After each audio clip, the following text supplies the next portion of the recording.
Hello everyone. So first of all, congratulations if you are still in the game, if you are still fighting, if you are still working for your CAT 21 dream, then kudos to you because it's a long journey and you have made it till now. That means you hold patience, you have perseverance. Now, if we talk about schedule, so CAT is conducted on the last Sunday of November every year. This year too, it will be conducted on 28th November and it will be conducted in 3 slots, that is 8:30 to 10:30, 12:30 to 2:30 and 4:30 to 6:30. If we talk about the pattern, CAT 2015 to CAT 2019 were of 3 hours and it had 100 questions. That is 34 questions of verbal and RC, 32 questions of DI and LR and 34 questions of quant.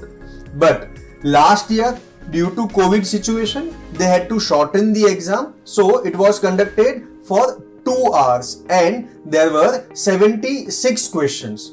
26 questions from VARC, 24 questions from DILR and 26 questions from quant. If we talk about this year, it has been announced by IIM Ahmedabad that the exam will be of 2 hours only and they will lessen the number of questions to balance. So we can expect there will be around 66 to 68 questions this year. That is, that will be divided into 3 sections equally or more or less equally. Now, each question will be of 3 marks. So if you answer it correctly, you will get 3 marks. If you answer it wrongly, then there will be negative marking, that is -1. But for TETA questions, that is type in the answer, where there will be no options, you will need to type the answer. For those questions, there will be no negative. The question is, how many questions will be there? How many TETA questions will be there? Approximately 25% of the questions will be TETA. So let's understand how to prepare for CAT 2021. So we have 30 days left with us. Now, how to utilize the 30 days? Let's understand the section-wise preparation plan. First of all, quantitative ability. Now, you are not there to become a mathematician. You are supposed to be a manager. So manage your strength and weakness. So those areas where you are comfortable become your strength. You need to excel there. You need to cover all the questions, all the difficulty levels there. But where there is your weakness, you need to survive there. You need to solve at least easy level questions. You need to understand at least the basic concepts there. Just remember, do not skip any topic. You cannot skip any topic, because what if there is an easy question from the topic and you miss that? Now, due to normalization and comparative analysis, it will cost you more if you skip an easy question. Secondly, daily solve 30 to 60 questions of quant, depending on how much time you have and how much amount of practice you require. That depends upon, that changes from person to person. And a very important thing, focus on doubt solving. Get your doubts solved from your mentor, your faculty member, because doubt solving will give you the highest amount of concept clarity. Now, the last thing, how to prioritize all the topics of quant. The first and foremost thing is arithmetic. That is asked in highest amount. Most questions are asked from arithmetic. Second is algebra and next is geometry. First cover these 3 areas and then go on to the next areas, then modern math and number system. So now the next section is DI and LR. Here the more focus should be on accuracy than on number of attempts and speed. This particular section checks how well you can arrange and manage data. So to counter that, you should get acquainted to frequently asked structures of DILR. For that, you may refer to previous year's question paper and the questions asked in that with the solution obviously.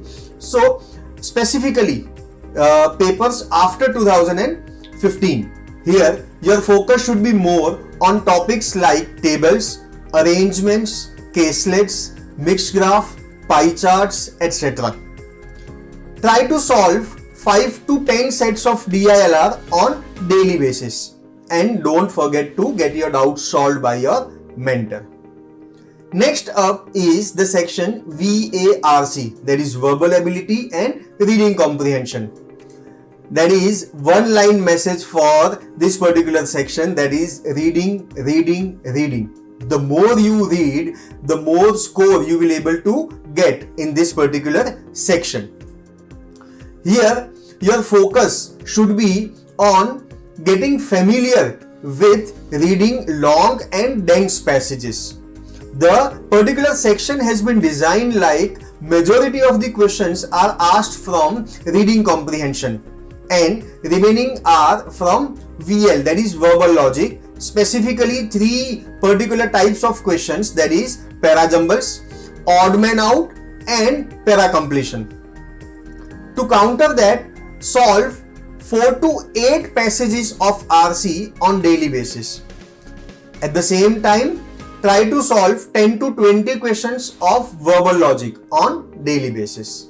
So after analyzing the section-wise preparation plan, let's look at the overall plan for preparation.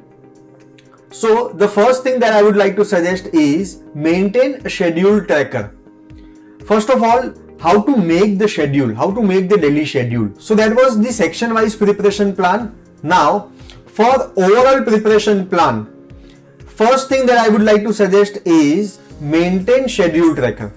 How to make the daily schedule. So as we seen in the section-wise preparation plan, you need to solve 30 to 60 questions of quant daily, 4 to 8 sets of DILR on daily basis, 5 to 10 passages of RC, 10 to 20 questions of VL. So these are the daily activities.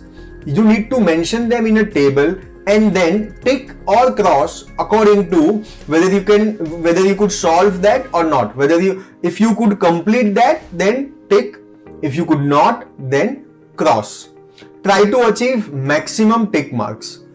And rather than studying one subject for the entire day, try to include all the subjects in your daily preparation plan. That will ensure consistency and regularity.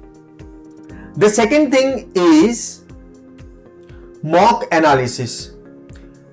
Now, taking mock tests is important, but analyzing that mock test is much more important than that. So make sure you analyze each and every mock that you take. If you take 2 hours to complete a mock, the analysis must take at least 4 to 5 hours. Analyze in detail where you went wrong, what questions you could not attempt, did your strategy work or not. The third part is mock strategy, the strategy of your attempt. So while taking the mock, be innovative. Try various strategies and analyze them. So you can also consult your mentor that whether your strategy worked or not, and decide which strategy works the best for you. That will be your general strategy for the actual CAT exam. The fourth is the understanding that you do not need to attempt 100% of the paper. It's completely fine to leave a question if you cannot attempt it, if you find it difficult. We first need to understand how much you need to score for various score percentile. Historically speaking, 50 to 60% score is enough for 99 percentile rank, which is good enough for every student. So make sure you are not running after attempting each and every question. First find which are your strength areas, which questions are, which questions seem easy. Attempt those questions and be confident and comfortable. Now, few key points that will help you for CAT 21 preparation. First, set a realistic target. Now it is very important to set a realistic target based on where you stand, what time you are left with, and what are the institutes, as in B schools, that you are targeting. It is never advisable to have unrealistic or unnecessarily high targets. That will only add to pressure and that will end up frustrating you. And that is never advisable, because from here on, the game is all about your temperament. It is essential to have the right temperament for CAT 21 preparation. Next, consistency is the key. Imagine a scenario: a person studies quant continuously for 10 to 12 hours, as in the entire day, and then does not solve quant for the next 6 to 7 days. It is actually a waste of the entire week. Rather, he or she should be focusing on solving 1.5 hour of quant on daily basis. So make sure whatever you are studying, it should be with consistency. If you are starting solving RC, it has to be done on daily basis. Next is maintaining your diet and sleep schedule. It is very important to remain physically and mentally fit. For that, maintain a fixed diet schedule and also sleep schedule. Do not unnecessarily stay awake for late night for long hours. It will not, add up anything to the result. Trust me, anything you do after 10:30 or 11 p.m. is actually waste. So study during the day hours. That will help building your aptitude. Next, the Diwali celebrations and the trips. So every year you must be celebrating Diwali or having Diwali trips. But this time try to control that. Even if you are having celebration or trip, lessen the time spent on that. Focus more on CAT preparation. There will be many more good Diwali celebrations. Just for 1 year if you focus on CAT. Next, college and office schedule. Many of you would be in final year of your graduation, or some of you would be working somewhere. So it is essential to keep a balance between CAT preparation and the schedule of college or office. College goers, try to lighten the schedule of college for this 1 month, for these 30 days. For office goers, try to take maximum leaves without affecting your job, because it's not compulsory that you will end up getting the desired percentile this time. You would want to continue in the particular organization, in the current organization, for 1 more year. So maintain that, but at the same time try to get maximum leaves for CAT preparation. To conclude, the most important point of the video: you don't need to be great to start, but you need to start to be great. Keep fighting, keep learning, keep dreaming, keep achieving. All the best. Bye bye. Thank you. If you like this video, share it with your friends. Subscribe to our YouTube channel to watch more such videos and learn from our expert faculty members. Press the bell icon to get regular notifications whenever we upload a new video. Download NDI mobile app to get complete CA course online. We value your support. Thank you for watching.